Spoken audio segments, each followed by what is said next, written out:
자, 13페이지 보세요.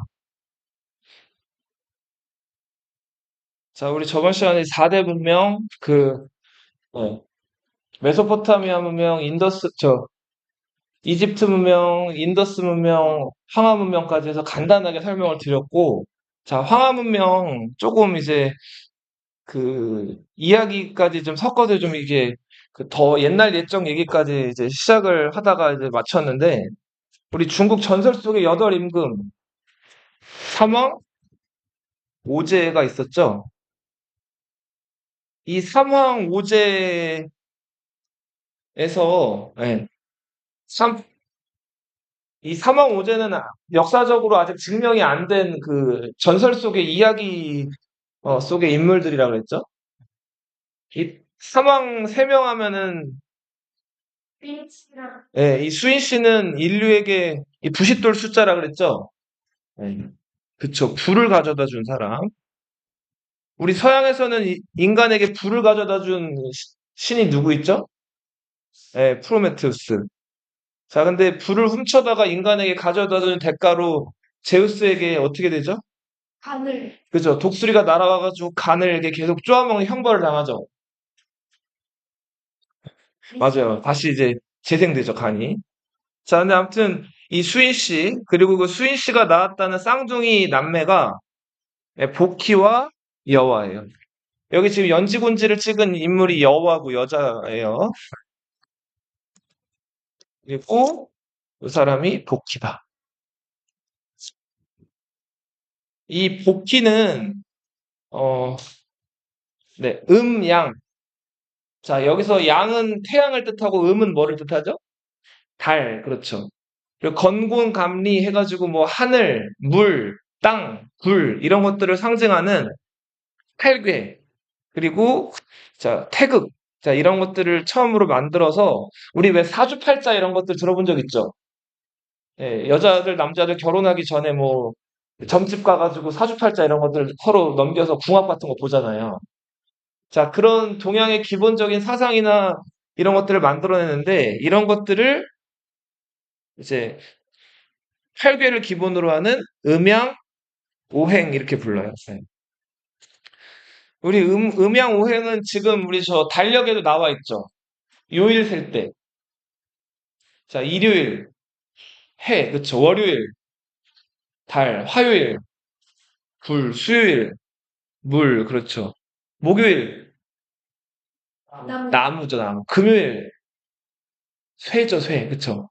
자, 그런 것들을 이제 음양 오행이라고 하는데, 여기 보면 이건 이제 상극을 뜻해요. 그러니까 서로 이제 잘 맞는 거. 네, 이런 것들 상생으로 표현해 놨고, 서로 이제 상극인 것들. 뭐 물이 불을 끄고, 예, 뭐 이런 것들. 그렇게 표현이 돼 있죠. 이런 걸 복잡하게 엮어가지고 만들어 놓은 책이 이제 나중에 배울 건데, 주역이란 책이에요. 예, 동양의 음양오행, 팔괘, 이런 것들을 풀어가지고, 인간의 미래를 점치거나 예언하는 그런 사상을 잘 정리해 놓은 책이 사서오경 중에 한 책인 뭐라고요? 주역. 주역은 다른 이름으로 역경, 이렇게 부르기도 해요.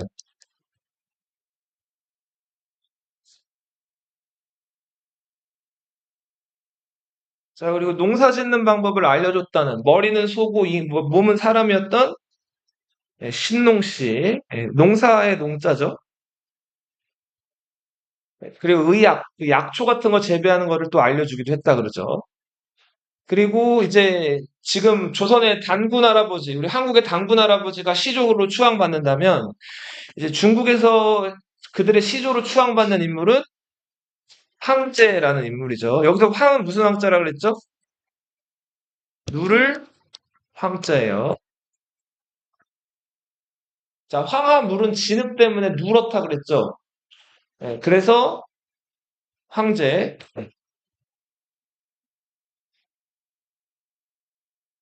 자, 이 황제는 우리 저 십간과 십이지. 중국 사람들은 하늘에 10개의 태양이 있다고 믿었다 그랬죠?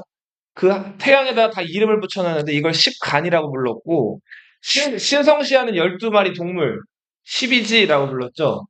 10간과 12지를 통해서 요거 최소 공배수가 10과 12의 최소 공배수가 몇이었죠? 네, 60이었죠. 그래서 60개의 조합이 나오는데 이걸 60갑자라고 하고 동양에서는 다 이걸로 연도를 표현했죠. 을사조약, 임진왜란 이런 것들 다 이 간지로 연도를 표현하는 사례죠. 자, 넘어가서 자, 그 황제가 중국을 잘 다스리고 있었는데 그 황제에게 도전장을 내민 전쟁의 신, 치우. 일설에 의하면은 이 치우는 동이족이었다 그래요. 자, 동이족은 동쪽의 오랑캐라는 뜻인데 중국인들 입장에서 동쪽에 있는 오랑캐면은 어디예요? 그쵸, 한국이죠, 한국. 한국에 그래서 왜 대한민국 축구 경기 하면 붉은 악마라고 들어봤어요? 그 응원단? 그 붉은 악마 응원단들 막 그 깃발 흔들 때 태극기도 휘날리지만 이 치우 깃발도 막 휘날리기도 하거든요. 네. 네, 나중에 축구 경기 한번 관람하거나 아니면은 중계 같은 거 잘 보면은 그 붉은 악마 응원단이 치우 깃발을 막 흔들어요. 이 치우. 네. 해외하면서 보는데 네. 그냥 음질을 사러 뭐 아무튼 선생님이 어렸을 때는 이 치우 깃발이 종종 보였었어요. 이 치우는 전쟁의 신이에요. 그래서 전쟁을 나갔다 하면 다 이기는 신인데 성격이 아주 고약하고 사람을 막 밥 먹듯이 죽였다 그래요. 근데 황제가 이 치우랑 일진일퇴, 지구 이기고를 반복하다가 마침내 겨우겨우 치우를 몰아내는데 이 치우의 외관상 특징, 일단 되게 험악하게 생겼죠. 자, 근데 이 사람 특징은, 이 신의 특징은 동두 철액. 예. 여기서 동은 뭘까요? 동. 그렇죠. 동. 금메달, 은메달, 동메달. 이 동은 구리를 뜻해요. 머리가 구리로 만든 거예요. 그리고 액은 무슨 액자일까요? 이마를 뜻해, 이마. 뭘로 만든 이마? 철로 만든 이마. 그러니까 화살 같은 게 날라와도 맞겠어요, 안 맞겠어요? 다 튕겨 나가겠죠? 자, 그래서 아무튼 굉장히 강력했던 신인데, 이 말이 돼요? 이거 안 되죠? 그러면 이걸 역사적으로 좀 해석을 해볼까요? 네. 그냥 주색이 아니에요. 중세기다 또. 얘기해봐. 옛날에 네. 우리나라가 문화가 발달이 안 돼서 남의 나라에 침략했을 때 중국이 침략했다는 얘기도 되거나 아니면 중국이 우리나라에 침략했는데 네. 우리나라까지 필요한 거 아닐까요? 네. 지금 동으로 만든 머리에 철로 만든 이마다. 치유가 상징하는 집단은 청동기와 철기를 사용했던 집단이었을 것이라고 추측을 해요. 네. 강력하게 중국 중심에 있는 그 황제에게 도전장을 내민 동쪽의 오랑캐들. 일찍부터 청동과 철을 잘 단련해서 사용했던 어떤 집단이 아니었을까 추측을 한다. 자, 그러다 결국은 탕록이라는 들판에서 황제와 치유가 전투를 벌여요. 이 전투를 묘사하기를 이렇게 묘사하죠. 건곤 일척. 자, 비등비등한 양쪽이 서로 모든 걸 다 걸고 붙은 전투라는 거예요. 여기서 황제가 마침내 치유를 무너뜨려요. 자, 그렇게 해서 이제 중국은 황제의 손에 넘어가게 되고, 황제의 자손 중에서 전욱씨, 고신씨, 전욱씨, 제국씨 이런 사람들이 황제의 뒤를 이어가게 된다. 이 사람들은 뭐 크게 뭐 이렇게 막 임팩트 있는 황제들은 아니고, 자, 이 제국씨의 뒤를 이어서 임금이 된 사람이 요임금이에요. 뭐라고요? 요임금. 요는 이 사람을 그냥 요라는 한자 자체가 굉장히 좋은 한자예요. 이 사람을 좀 높이는 그런 뜻의 한자고 실제로 이 사람의 성은 도당씨였어요. 예, 이름은 방훈이라고 했는데 특이하죠. 도당 방군. 이 당이라고 하는 거는 지역명이고, 예전에는 자기가 다스리던 땅을 자기 성씨로 삼는 경우들이 많았거든요. 당 지역을 다스렸고, 여기서 도는 무슨 도짤까요? 이거. 찍어봐. 도. 그림, 도. 어? 또, 뭐 봐, 얘 봐. 사회를 지켜야 할 때 더 아닐까요? 도자기를 뜻해요. 질그릇 도예요. 자, 인류가 초기에 자, 곡식 같은 것들 처음에는 그냥 막 이렇게 쓰다가 그걸 담는 그릇을 구워내죠. 그렇죠. 예. 그래서 도자기를 잘 굽는 어떤 집단의 우두머리가 아니었을까라고들 얘기를 해요. 예. 자, 그런 요임금이 걱정이 있었어요. 일단은 이 황하는 여름만 되면 지금 현대 2025년에 중국에서도 여름만 되면은 비가 많이 와가지고 황하물이 넘친단 말이에요. 이 물이 넘치면 그 강 주변에 있던 사람들 다 죽거나 집을 다 잃어버리겠죠. 그리고 그 주변에 있던 농경지를 다 어떻게 될까요? 다 엉망이 되겠죠.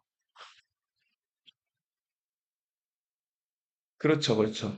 근데 문제는 이제 농사가 한창 진행 중이거나 아니면 이제 수확을 얼마 안 남은 상태에서 비가 이렇게 많이 오게 되면 정말 곤란했겠죠. 그래서 이 황하 주변에서 물 넘치는 거를 관계, 자, 이거 물을 다스리는 거를 뭐라고 했죠? 치수, 그쵸. 치수하는 게 이때부터 굉장히 그 중요한 사업이었는데, 이 요임금이 물이 계속 넘치니까 이 치수를 누구한테 맡기냐면, 곤이라는 사람한테 맡겨요. 누구? 곤. 자, 곤은 나름 열심히 치수를 했어요. 그쵸. 자, 그런데 곤은, 열심히 한다고는 했는데 결국 성과를 내지를 못해요. 비만 왔다 하면 황하게 넘치는 거예요.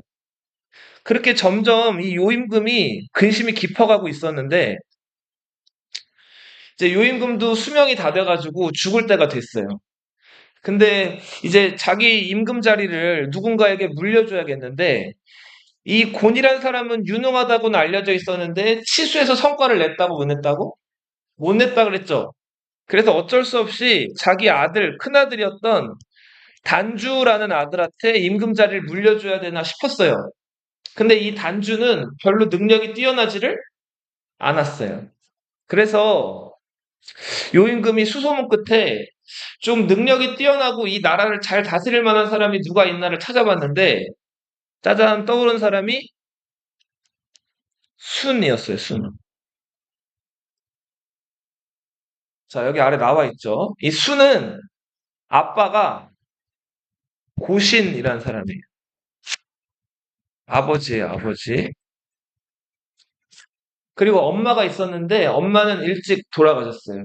그래서 아빠가 새엄마를 맞아들였단 말이에요. 새엄마를 계주할 때 달리기 할 때 이어 달리기 계주라고 하죠. 새로 들어온 엄마를 이어 들어온 엄마라서 뭐라고 불러요? 계모가 있어요. 계모 이름은 밝혀져 있지 않아요. 그리고 아버지 고신과 계모 사이에서 순임금의 배다른 동생이 태어나요. 그 동생이 상이었어요. 자, 그런데 이 순은 굉장히 효심이 깊었어요. 그래서 자기 친엄마는 아니지만 계모한테 자기 친엄마 할 때처럼 굉장히 그 효성을 다했단 말이에요. 아침 저녁으로 가서 인사드리고 공손하게 행동하고 이랬어요. 그런데 계모는 순을 좋아했을까요? 안 좋아했단 말이에요. 여느 동화책에 나오듯이 이 순을 구박하고 구박하다 못해가지고 이 순이 살아있으면 남편 고신이 죽었을 때 남편의 재산을 누가 이어받게 돼 있어요? 순이 이어받게 돼 있죠.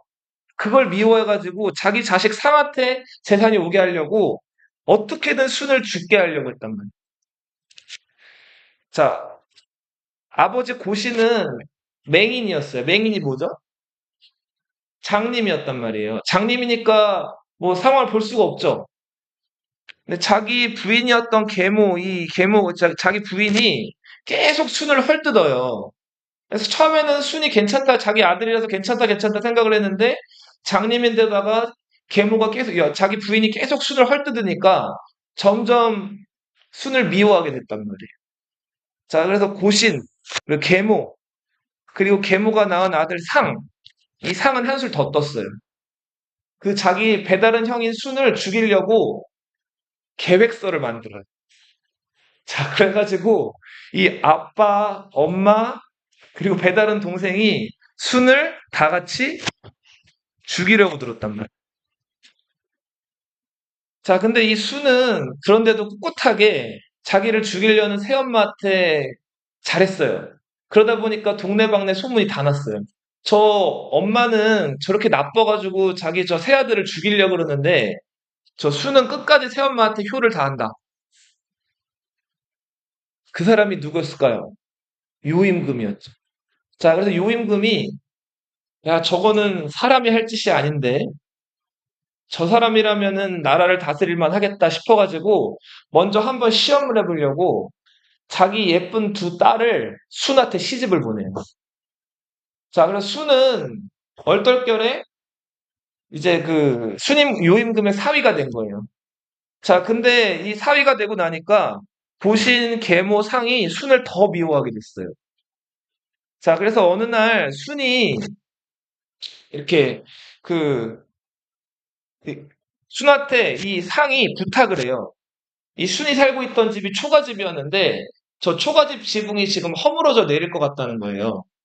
그래서 형님 저기 올라가가지고 저 지붕 저것 좀 잘 정돈 좀 해주고 새 집단으로 갈아달라고 부탁을 해요. 그래서 순이 별 의심 안 하고 동생 부탁을 받아가지고 사다리를 타고 그 집 위로 올라갔어요. 그래서 지붕을 봤는데 지붕이 생각보다 멀쩡해요. 그게 뭐지? 자, 그래서 다시 지붕 아래로 내려오려고 했는데 사다리가 어떻게 됐을까요? 사다리가 없어요. 자, 그리고 요 집 아래서 연기가 올라오는 거예요. 네, 알고 보니까 이 상이 형이 올라갔을 때 그 초가집에다가 불을 지른 거예요. 자, 그래서 이 수는 난처했겠죠? 어떻게 했을까요? 자기가 쓰고 있던 모자, 삿갓이죠. 자, 이거를 벗어가지고, 자, 이거를 타고 슥 내려왔다 그래요. 자, 그렇게 해서 아무튼 위기를 탈출. 자, 또 한 번은 이제 그 순네 집에 우물이 있었는데 그 우물이 말라버린 거예요. 그래서 새 우물을 파게 됐어요. 자, 근데 우물을 파는데 그 땅 파는 게 보통 힘든 일이 아니었기 때문에 이제 상은 또 아프다고 핑계를 대고 이 고신과 상이 순한테 우물을 파달라 그래요. 그래서 순은 자, 어렵게 우물을 팠어요.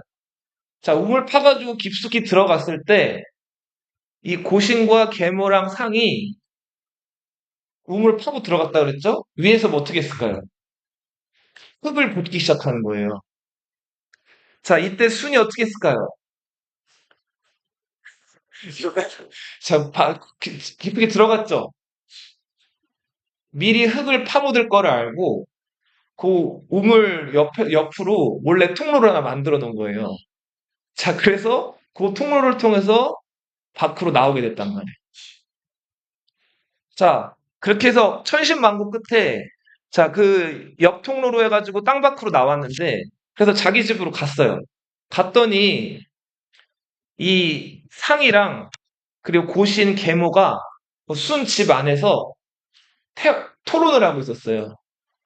자, 이 상이 먼저 얘기를 했어요. 지금 순임금이 가지고 있는 저 요임금이 준 예쁜 아내 둘은 내가 차지할게요. 지금 순의 이 집이랑 재산이랑 금부치 이런 것들은 어머니 아버지가 가져가세요. 자, 근데 순이 이 얘기를 밖에서 듣다가 이제 문을 벌컥 열고 들어왔어요. 당황했겠죠? 자, 근데 순은 미소를 띄우면서 여전히 계모나 자기를 죽이려고 했던 아버지나 자기 동생 상한테 우애로서 효심으로서 잘했다 그래요. 자, 그래서 이 얘기를 들은 요가 자, 이 사람은 세상을 맡길만 하다. 그래가지고 자기 임금 자리를 누구에게 물려줬다? 순에게 물려줬단 말이에요. 자기 친아들 단주가 있었음에도 불구하고 능력 면에서나 인격 면에서나 뛰어났던 순에게 임금 자리를 물려준다고. 이거를 두 글자로 뭐라고 부른다? 선양이라고 불러. 이건 상상화예요.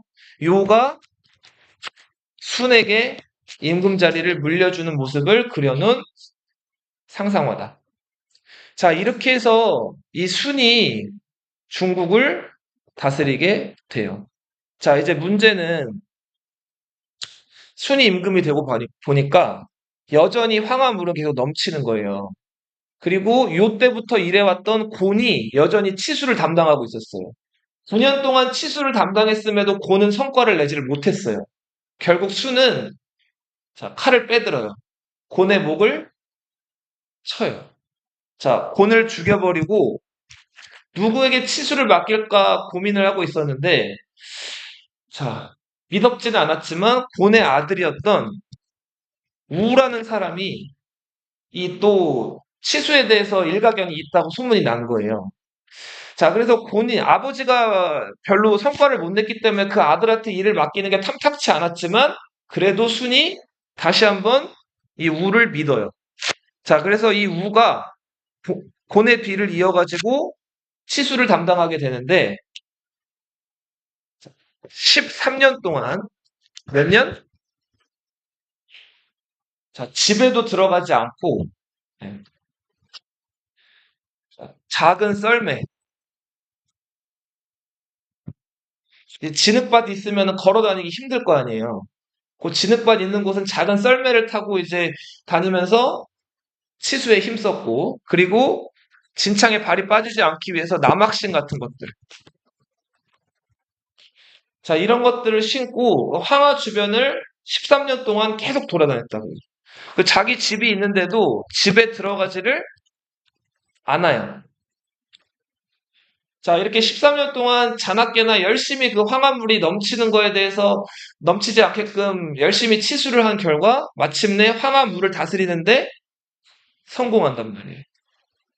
자, 우는 여기서 더 나아가가지고 황화물이 넘칠 때 중국은 뭐 대부분의 이제 동양 국가들이 마찬가지인데 비가 여름에만 집중적으로 온단 말이에요. 그리고 나머지 계절에는 비가 잘 올까요? 안 올까요? 안 와요. 예를 들어서 우리 한국만 해도 봐요. 농사에서 물이 제일 필요한 시기가 언제일까요? 가을, 여름, 또 언제? 씨를 처음 뿌리고 이제 그 씨가 처음에 물을 무럭무럭 먹고 자라야 되는 시기가 봄이란 말이에요. 근데 너희도 지금 벌써 10살이 넘었죠? 그러니까 봄을 10번 이상 경험했을 거 아니에요. 자, 우리나라 3, 4, 5월이 봄이죠? 자, 봄에 비가 많이 와요? 안 오죠?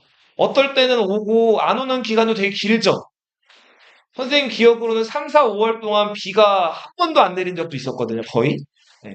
진짜 뭐 내려봤자 막 이렇게 흙 뿌리듯이 막 가랑비만 오거나 이런 경우도 많았는데, 자, 그럴 땐 비가 정작 필요할 때는 안 오고, 여름 돼가지고 어느 정도 작물이 자랐을 때는 비가 그냥 폭우가 오잖아요.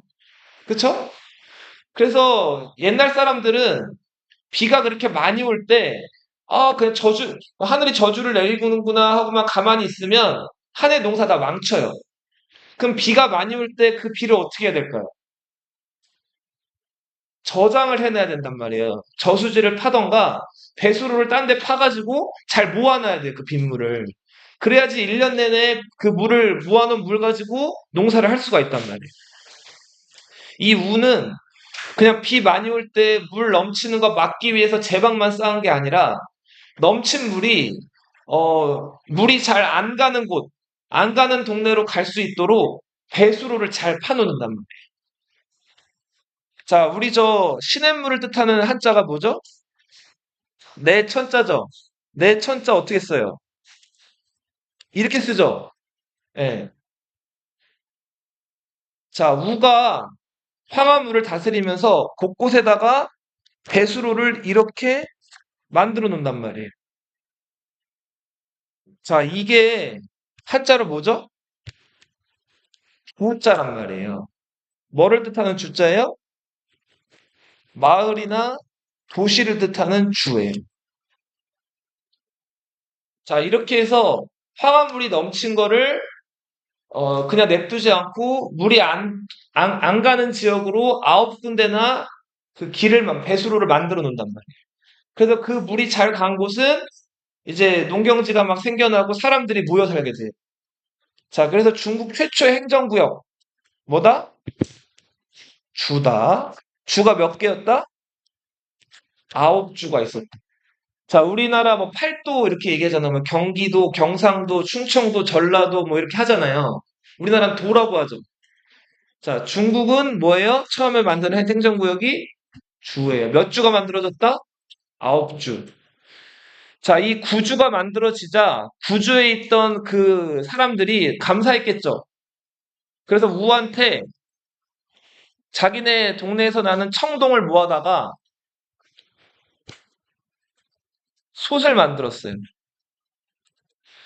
자, 이 솥을 뜻하는 한자가 정이란 말이에요, 정. 그래서 9개의 청동솥이 만들어졌는데 이 청동솥을 뭐라고 부른다? 구정이라고 불러요. 자, 중국에서 임금을 상징하는 대표적인 보물로 뭐가 있다고요?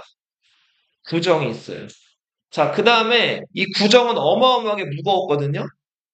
이 무거운 거를 임금의 상징이라고 계속 들고 다니거나 할 수가 없죠.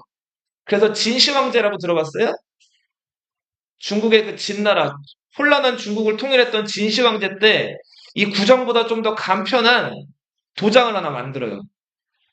자, 동양에서 그 임금을 상징하는 보물이 뭘까요? 임금 왕자에다 점 하나 찍으면 이게 뭐예요? 옥자죠? 그쵸? 옥으로 만든 도장, 옥새는 진시황제 때 만들어졌다. 자, 우가 치수에 성공했기 때문에 수는 이제 수명이 다 됐을 때쯤에 돼가지고 자기 자식이, 상균이란 자식이 있었음에도 불구하고 상균한테 임금자리를 물려주지 않고 누구에게 임금자리를 물려줬다? 우에게 임금자리를 물려준다. 두 번째 선양이 일어난 거죠. 자, 우는 자기가 다스리던 그 동네 이름이 하라는 곳이었거든요. 그 자기 다스리던 동네 이름 하를 따가지고 나라 이름을 뭐로 한다? 하나라라고 한다. 그 우도 당시에 자기 신하 중에서 익이라는 신하가 있었어요. 익도 능력이 뛰어나서 우가 자기가 왕자리 물려받은 것처럼 이같의 임금 자리를 선양하려고 했는데 익보다 우의 아들이었던 개가 능력이 더 뛰어났어요. 그래서 우가 죽을 때쯤 됐을 때 사람들이 익을 따르지 않고 누굴 따랐다? 우의 아들이었던 개를 따랐단 말이에요. 그래서 이때부터 이제 우는 죽으면서 자기 왕자리를 아들한테 물려줘요. 자, 이렇게 왕위를 뛰어난 사람이 아니라 자식한테 물려주는 거를 세습이라고 불러요. 요는 순에게, 수는 우에게 선양했죠? 우는 선양하지 않고 자식한테 임금 자리를 세습했단 말이에요. 그래서 중국에서 최초로 세습왕조가 등장하는데 그 세습왕조가 하예요, 하. 우가 다스렸던 땅 이름을 따가지고 빈칸 쓸게요. 우가 뭐에 성공했다고요? 9주가 만들어졌죠? 몇 주? 9주. 9주에서 청동을 모아서 청동솥을 만들어줬죠. 몇 정? 9정. 자, 순이 우에게 선양하고 우가 임금이 됐죠. 나라 이름을 하후라고 했는데 하후나라라고 하지 않고 보통은 무슨 나라라고 한다? 하나라라고 한다. 자, 하나라가 대략 400년을 이어가요. 몇 년? 400년. 하나라 거의 말기쯤 돼가지고 공갑이라는 임금이 나타나요. 자, 공갑은 정치를 잘 못하는 폭군이었어요. 근데 그 공갑이 그 나라를 다스리고 있을 때 하나라 궁전에 용이 한 마리 나타나요. 좀 믿기 어렵죠? 자, 용이 남자용, 여자용이 나타나는데 용이 이제 전설 속의 짐승이죠. 사이즈가 커요, 작아요? 용은 보통 크다고 알려져 있죠. 그래서 이 용이 엄청 커가지고 하나라 궁궐을 칭칭 감고 그 하나라 임금이 사는 그 궁궐 안쪽으로 얼굴을 이렇게 들이밀고 있었다 그래요. 너무 끔찍했겠죠. 자, 그래서 어떻게 하면 저 용을 물러가게 할까? 무당을 시켜서 점을 쳐봤어요. 점을 쳐봤더니 저 용이 지금 저 가만히 보면은 저 침을 지금 흘리고 있는데 저 용의 침을 상자에다 보관을 해놓으면 용이 그리고 제사를 지내면은 용이 저절로 물러나갈 거라는 거예요. 자, 그래서 공갑이 이 말을 듣고 용의 칩을 큰 상자에다가 담았어요. 자, 악취가 엄청 났는데 그 침을 보관하고 제사를 지냈더니 진짜 그 무당 말대로 용이 온데간데 없이 사라졌단 말이에요.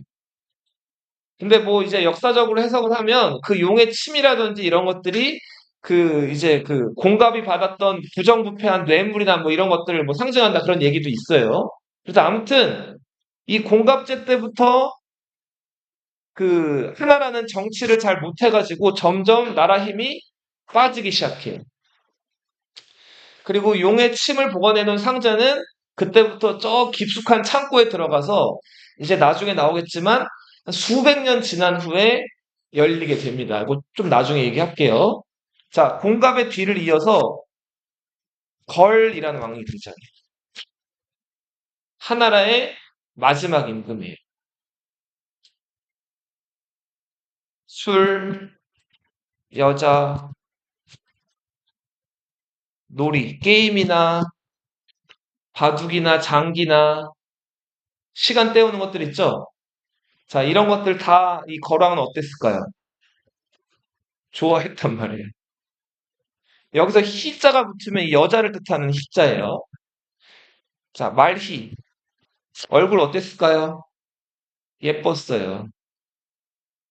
자, 폭군 옆에는 항상 누가 있어요? 여자도 어떤 여자 항상? 보통은 예쁜 여자가 있어요. 네.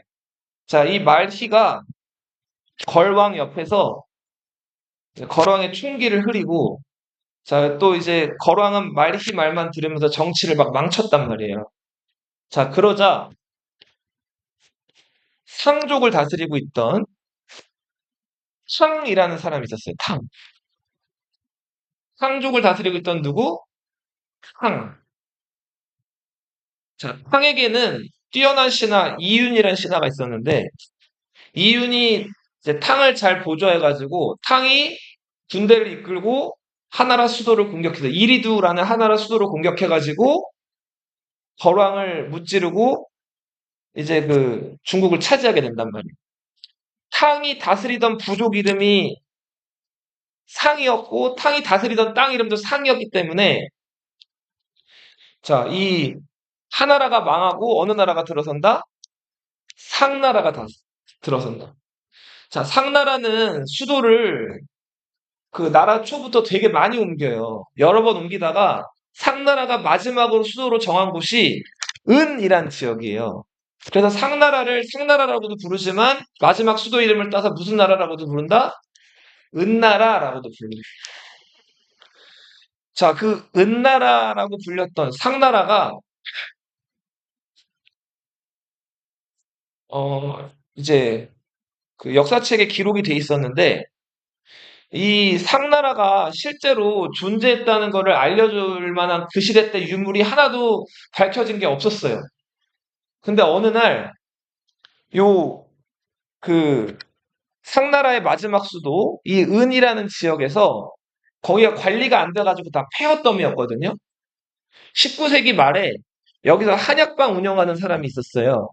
이 한약방 운영하는 사람이 한약 재료로 어, 거북이 등껍질이나 짐승 뼈 같은 거를 가루를 내가지고 썼었는데 그 은이라는 지역에 거북이 등껍질이랑 뼈다귀가 많이 묻혀 있는 곳이 있었던 거예요.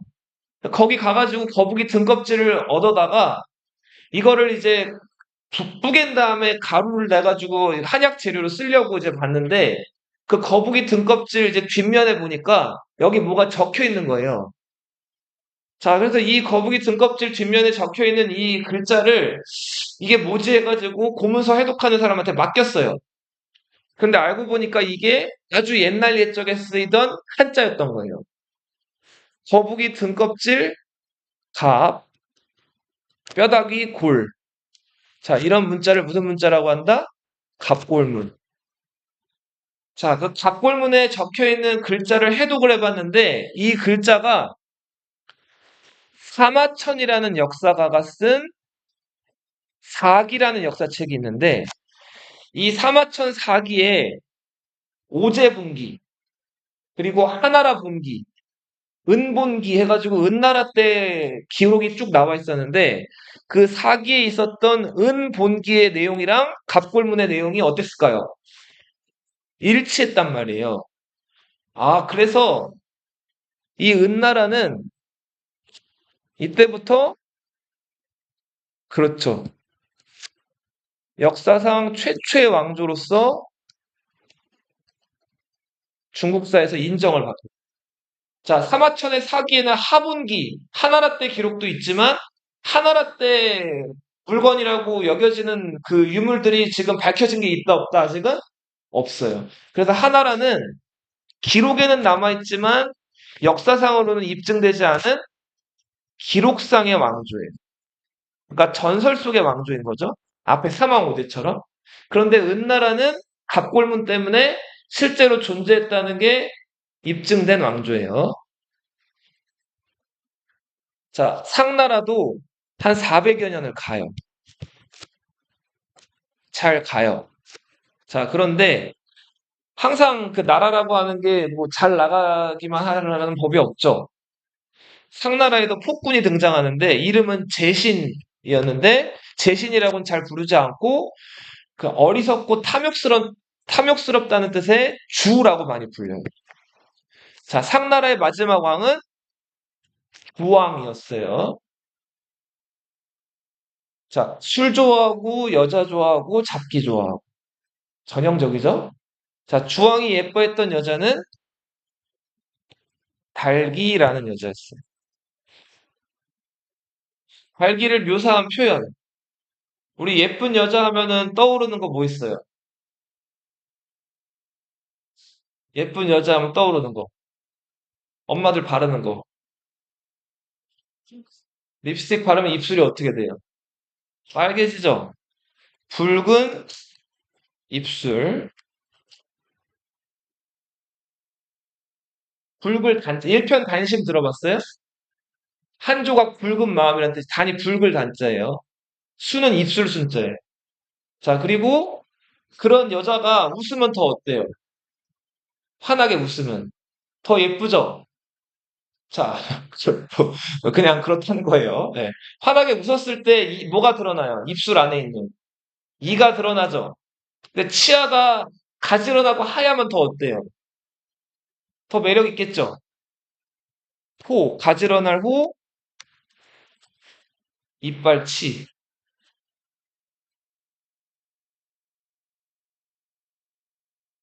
자, 눈도 아주 예뻤다 그래요. 그래서 사람들이 한번 눈을 마주치면 남자들이 헤어나오지를 못했다는, 네.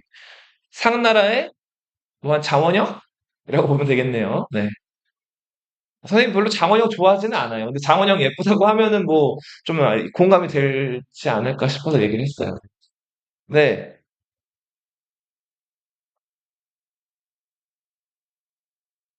네. 아, 네. 그쵸. 네. 아무튼 이 달기는 예뻤어요. 그 예뻤던 달기인데 이 주왕이 노는 거 좋아했다 그랬죠? 자, 그래서 술로 연못을 만들고 고기로 숲을 만들어서 안주처럼 해서 떼어 먹은 거죠. 이거 막장이잖아요. 네. 이렇게 주지육림에 빠져 사니까 주변 사람들이 그러지 말라 그랬겠죠. 그러니까 사람을 죽여가지고 살을 발라낸 다음에 그 살을 말려가지고 포를 뜬 거예요. 육포를 만든 거죠. 사람으로 포를 만들어서 그 인포겠죠? 그 다음에 이거를 썩지 말라고 뭐에 절여놨어요? 소금에 절여놓은 거예요.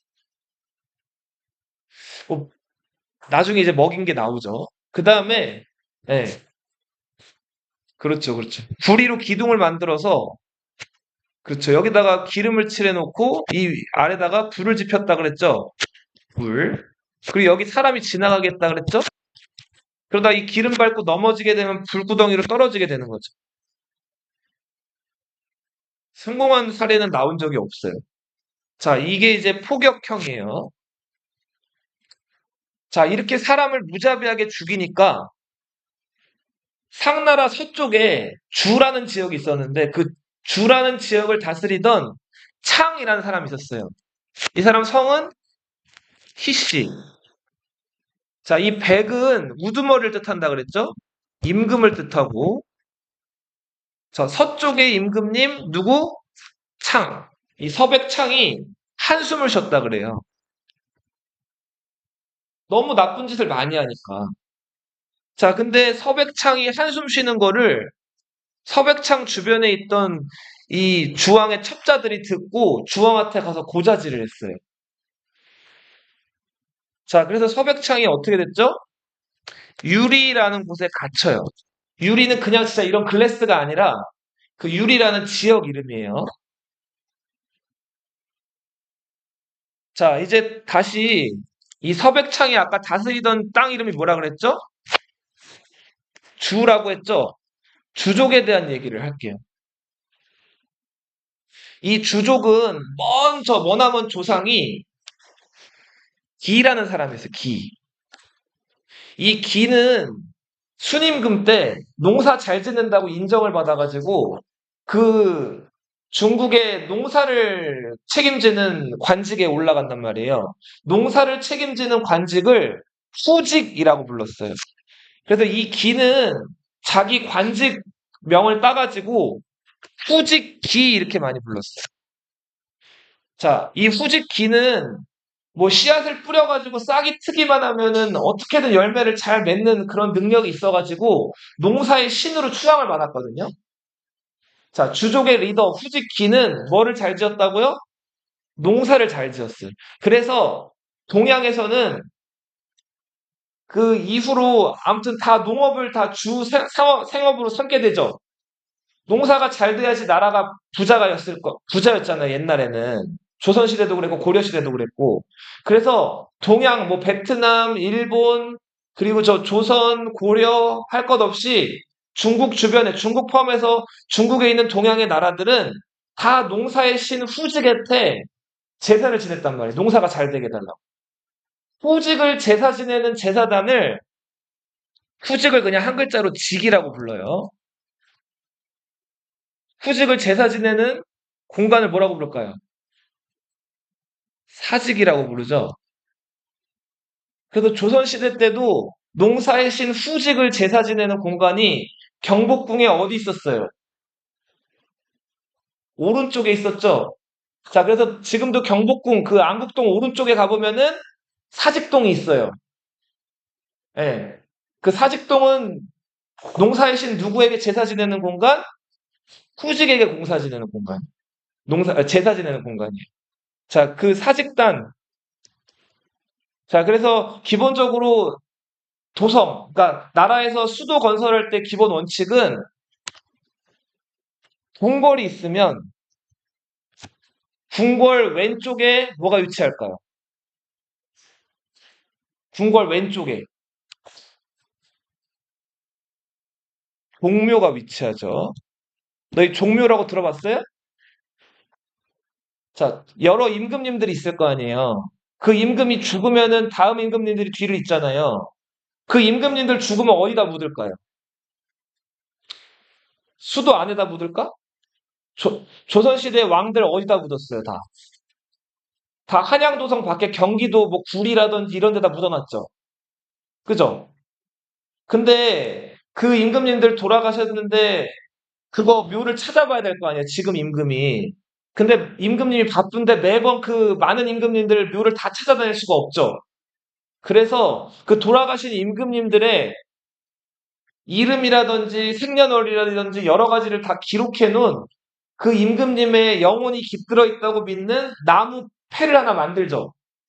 그 패를 뭐라고 부를까요? 신주라고 부르고 다른 이름으로 뭐라고 불러요? 위패라고 부르죠. 그래서 그 경복궁 옆에 있는 그 종묘에 가보면 태조 이성계부터 여러 임금님들의 뭐가 있어요? 위패, 이 신주가 모셔져 있단 말이에요. 그 신주를 모시는 공간을 뭐라고 한다고요? 종묘라고 불러요. 자, 그리고 궁궐의 오른쪽에는 뭐가 위치한다고요? 사직이 위치한다고. 사직은 곡식의 신 누구를? 후직을 제사 지내는 공간이에요. 자, 이런 궁궐 배치를 뭐라고 부르냐면 좌묘 우사라고 불러요. 뭐라고 부른다고요? 좌묘 우사. 궁궐의 왼쪽에는 종묘가, 궁궐의 오른쪽에는 뭐가? 사직이. 선생님, 근데 종묘가 지금 어디 있어요, 궁궐에? 선생님 쓰기에는. 오른쪽에 있죠? 이거 그러면 우묘 아닌가요? 자, 임금이 어디를 보고 앉죠? 임금은 남쪽을 보고 앉죠? 그래서 임금님 기준의 왼쪽이면 여기죠. 그래서 여기가 좌인 거예요. 임금님 기준에서 오른쪽이 여기죠. 네. 자, 후직기가 이제 자식을 이제 그 순임금한테 시시성을 받아요. 그래서 이제 주족의 리더들은 성이 뭐가 됐다 이때부터 희씨가 돼요. 자, 그 후직기의 먼 후손 중에 고공담보라는 후손이 있었어요. 이 고공담보가 능력이 좀 뛰어났던 사람인데 고공담보에게는 아들이 셋 있었어요. 누구? 읽어봐. 태백, 중홍, 계력. 자, 잘 보세요. 여기서 백은 장남을 뜻해요. 맞이. 너희 그래서 아빠의 형을 뭐라고 불러요? 아빠의 형. 큰아빠라고 부르죠? 들어봤어요? 자, 큰아빠를 한자로 뭐라고 부를까요? 백부라고 불러요. 큰아빠를 뭐라고 부른다고요? 백부라고 불러요. 그러면 아빠가 있으면 아빠의 남동생이 있을 수 있죠? 아빠의 남동생은 무슨 아빠라고 불러요? 작은 아빠라고 부르죠? 아빠의 남동생은 한자로 부르면 뭐라고 할까요? 숙부라고 불러요. 근데 만약에 숙부가 여러 명 있으면 뭐 둘째 작은 아빠, 셋째 작은 아빠 이렇게 부를 수도 있는데 그 숙부 중에서 조금 뭐랄까 셋째 작은 아빠가 있으면 둘째 작은 아빠는 중부라고 부르기도 해요. 중간에 있는 작은 아빠라 그랬는데.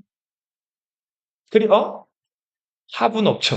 그리고 막내 아빠 형제 중에서 제일 남동생, 막내 남동생은 뭐라고 부를까요? 막내 삼촌이라고 부르다가 결혼하면 그냥 작은 아빠라고 부르죠, 우리는. 이을 개자 써가지고 뭐라고 부를까요? 계부라고. 자, 그럼 여기서 알 수 있는 거는 태백은 큰아들이겠죠? 중홍은 몇째일까요? 중간에 있으니까 둘째겠죠? 옹은 이제 나이 많은 사람을 높여 부르는 걸 옹이라고 부르고 계력은 막내겠죠? 자, 고공담보가 자기 임금 자리를 누구한테 물려줬을까요? 계력한테 물려줘요.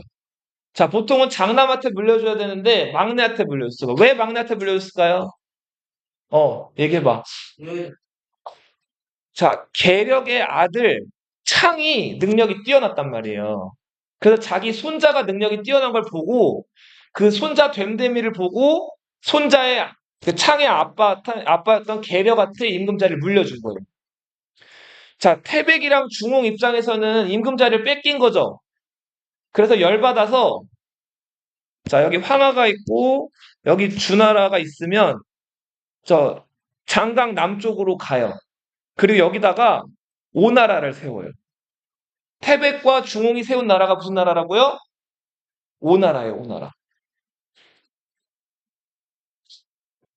자, 계력은 자기 아들 창 때문에 임금이 됐고 자기가 죽으면서 창한테 임금 자리를 물려주는데 이 사람이 희창이고 이 사람은 정치를 아주 잘하고 능력이 뛰어났어요. 그래서 서쪽의 우두머리라고 불러서 뭐라고 불렀다고? 서백창이라고 불렸다고. 자, 이 사람이 능력이 뛰어났는데 오늘 여기까지만 얘기하고 마칠게요. 봐봐. 자, 아까 서백창이 뭐 한숨 쉬었다 그랬죠. 그러다가 그 주왕한테 잡혀서 갇혔다 그랬죠. 자, 서백창, 희창의 아들은 여러 명 있었어요. 팔남이 있었는데 큰아들이 희보, 둘째 아들이 희발, 셋째 아들이 희단 이렇게 나갔단 말이에요. 네. 그리고 희선, 뭐 희도, 희처 이렇게 있었어요. 자, 근데 큰아들 희고랑 둘째 아들 희발이 아버지 구하러 주왕한테 찾아갔어요. 자, 그래서 주왕한테 아버지 좀 풀어주세요 했죠. 근데 주왕이 어떻게 했죠? 자, 희고를 잡아다가 죽였죠. 그 다음 뼈를 발라낸 다음에 살로 뭘 만들었다 그랬죠? 죽을 만들었다 그랬죠? 그 고기죽을 만든 다음에 갇혀있는 서백창한테 이거를 어떻게 했다 그랬죠? 먹였다 그랬죠? 서백창은 알면서도 이거를 어쩔 수 없이 먹었죠. 아들 고기를 먹고 나서 서백창이 바로 풀어줄 줄 알았는데 풀어주지도 않았죠. 자, 그래서 둘째 아들이었던 희발이 주나라 다시 가가지고 땅 문서랑 그 밖에 주나라에 있던 예쁜 여자들이랑 이런 것들 다 갖다가 주왕한테 바쳤죠. 그래서 결국은 겨우겨우 서백창이 풀려났죠. 자, 서백창은 풀려난 다음에 복수를 하려고 인제를 수소문했죠. 자, 여기 황하 주변에 위수라는 강이 있는데 이 강가에서 낚시하고 있던 누구를? 강상이라는 사람을 기다렸죠. 강상이 알고 보니까 미끼도 안 걸고 낚시 막 하고 있었잖아요. 근데 그 강상을 끝까지 기다리다가 강상이 낚시 끝내서 아무것도 못 낚고 돌아설 무렵에 가서 말 걸었죠. 그리고서 이 강상한테 이제 이거저거 물어보면서 자기 부하가 돼달라 그랬죠. 이 강상이 나중에 상나라를 무너뜨리고 주나라가 천하를 통일하게 만든 누구예요? 강태공이죠. 자, 서백창은 나이가 들어서 죽었어요. 근데 죽기 전까지 정치를 잘했고 서백창의 둘째 아들이었던 희발이 임금이 된단 말이에요. 자, 희발은 임금 자리에 오르죠. 그리고 자기 아버지 희창을 높이죠. 뭘로 높여요? 문왕으로 높이죠. 이 희발이 주나라의 무왕이고요. 희창은 주나라의 문왕이에요. 여기까지 할게요.